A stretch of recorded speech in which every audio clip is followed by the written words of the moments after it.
ए चाल घरे घर नहीं ना केमती रहउछ ए चाल घरे सेमती रहउछि ओहो हाँ सरकार देइछनी घरटा कोन बहुत असुविधा कोन होइछि घर देले कोन पैसा पत्र कोन असुविधा ना पैसा होता नहीं मो भाई बहुत कष्ट रे ये घरटा मो पे करछि सरकार मत देइछनी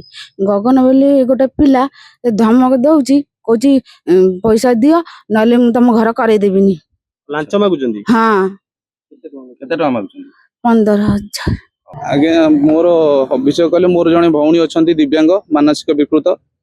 से एभली घरे रहितला आमे भी बहु कष्ट रे इंदा बापा इंदा आवास घरे आमे समस्त अछु तापरे घर मिलला परे मो भौणीर मु सेठु घर कामटी आरंभ कली घर काम आरंभ कलार किछि बाट जाईची जस्ट झरका पतन पर्यंत काम होईची गगन मलिक बोली जने पिला जे कि बीजेपी रो आगधाड़ी नेता सी आसी मते धमक दउचंती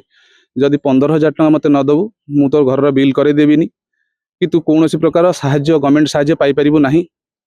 आउ मो भौणीर मु गोटे अंत्योदय योजना पे अप्लाई करथिली से बाबद मते कहछि जदि तो ये सब न मते पैसा न मिलला तले तो कौन प्रकार साहाय्य तू पाइबुन तो पाइबुन केते पैसा मागुछि 15,000 टका 15,000 टका दियो तापरे मु गोटे वीडियो भी ताकू करिछि मीडिया भाई मानक देछि जोटा कि से मोर संगे मुलचाल करूछि जे मु 12,000 15,000 10,000 आउ केमिति किस्ती भाई केमिति दबु केमिति बिल हले केमिति दिया जाए एमती से मत धमकौची पैसा मत अलरेडी दियो आउ एमएलए पाख लोक जदि से एभली मत कहूँ जे मुटा बीजेपी कार्यकर्ता अच्छी युव मोर्चा जदि मत से एमती कही पारुची एठी माळीगाँ रे नेमाळ पंचायत माळीगाँ बस स्टैंड पाखे घर आपण अब कोन चाहउछंती विधायक को कोन कहबे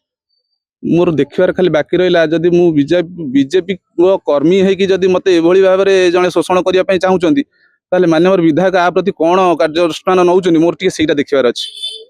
से आपण कोन धमक दउछंती मते धमक दउछनी वीडियो वायरल हला परे धमक दिया होची सिविल एक्ट रे मते केस रे छंदी दिया जिवो आ जीवन नु हानि दिया जिवो मते मारी की टिक टिक करी फोपाड़ी दिया जिवो तेणु मो जीवन प्रति भी विपद अछि मु चाहूची जदि मोर किछि असुविधा हुए कि कोनोसी प्रकार मोर क्षय क्षति हुए ताले गगन मल्लिक एथि दायी रहइबो।